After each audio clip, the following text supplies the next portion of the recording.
Ollessani kerran Siperiassa susien piirittämänä tajusin, että sudet olivat päässeet jäljilleni repussa olevan jauhelihan takia.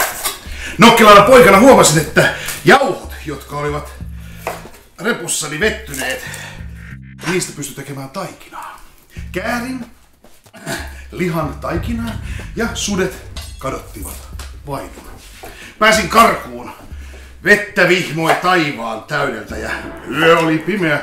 Yön aikana iski pakkanen ja siinä aamulla hiukan kohmeessa, kun rupesin sulattelemaan lunta lämpimikseni, niin muistin, että laukussanihan olivat tällaiset pienet nyytit, jotka sisällä oli lihaa. Heitin ne kiehuvan veden sekaan ja yhtäkkiä minulla olikin jo valmista ruokaa. Ne olivat erittäin hyviä ja minä nimesin ne komin kielen sanan mukaan pelnaneiksi. Myöhemmin kansan keskuudessa